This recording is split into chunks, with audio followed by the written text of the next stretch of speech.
Hello, this is the Butterfly Queen.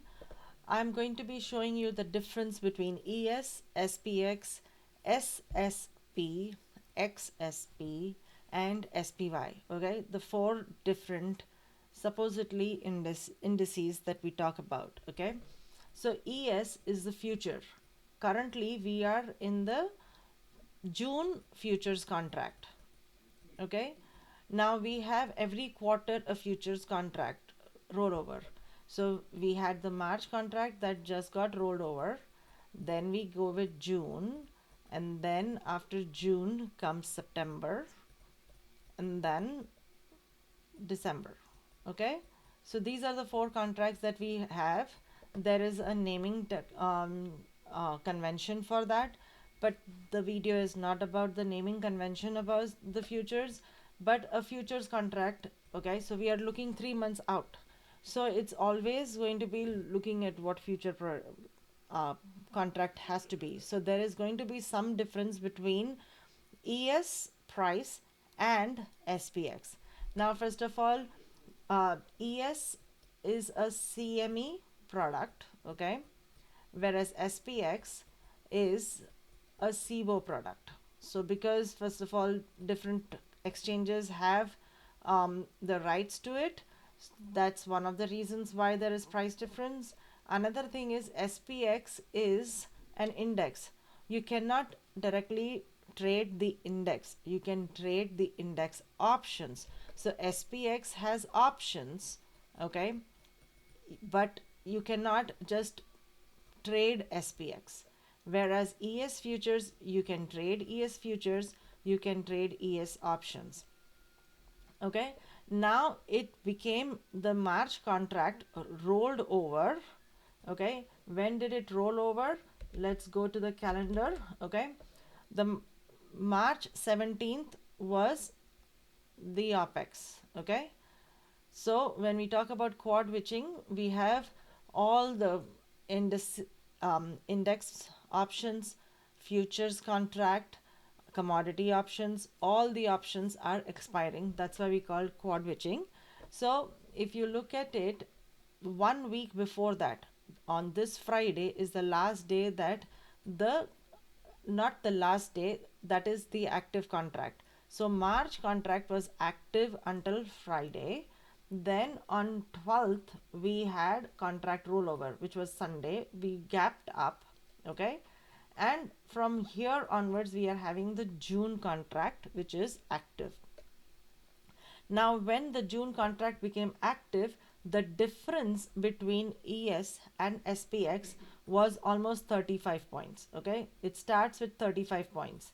As we get closer and closer to June OPEX, okay, June options expiration, the difference between ES and SPX will keep reducing. Okay, so we started off with 35, now we are approximately to 30 points difference. Okay, so that's how ES and SPX differ in price.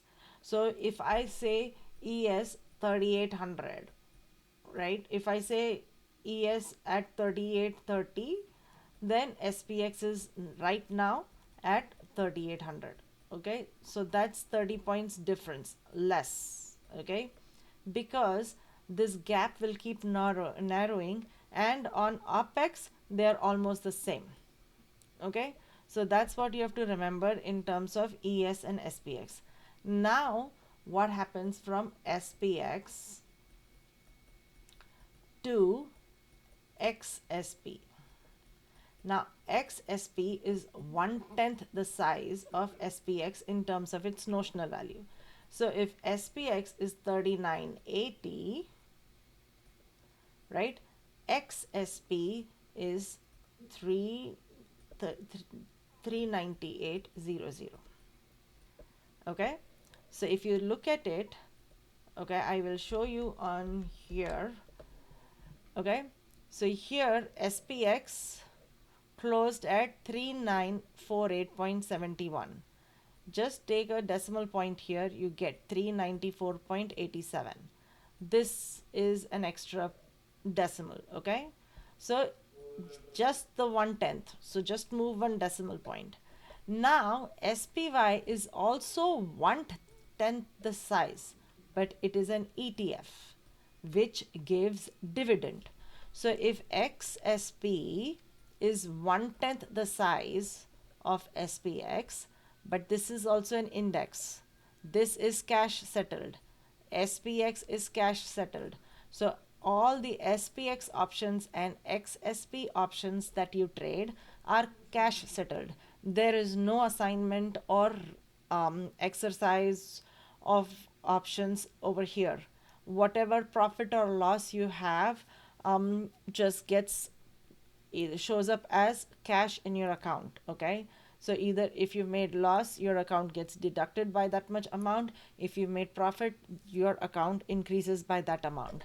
Whereas SPY is an ETF that is also 1/10 the size of SPX, but it is an ETF, so it's a stock.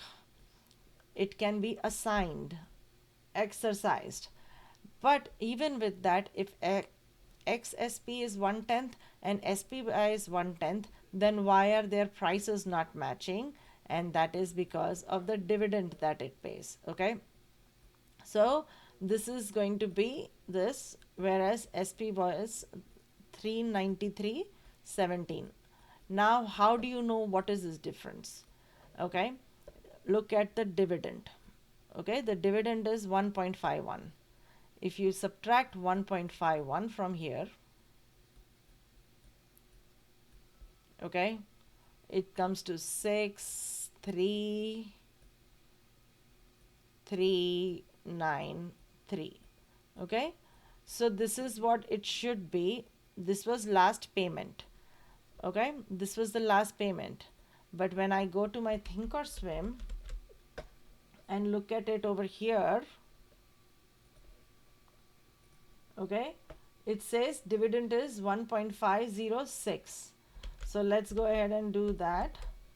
Okay, if I did 1.5, so 393.17, I have to add 1.506.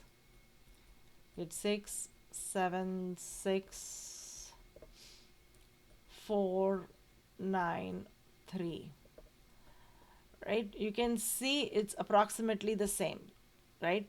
So that is the reason, whatever is the dividend, subtract that, and that should give you the SPY value, approximately the SPY value. Okay, so because of the dividend, SPY is less than XSP, even though XSP is 1/10 of SPX and SPY is also 1/10 of X. Now, when as June gets closer, the difference between ES and SPX will keep reducing, right? Which means XSP will be the same. Okay, and the dividend, so the gap between this and SPY will always remain, because there is a dividend that needs to be given. That doesn't, the dividend doesn't keep shrinking. It's just the future value.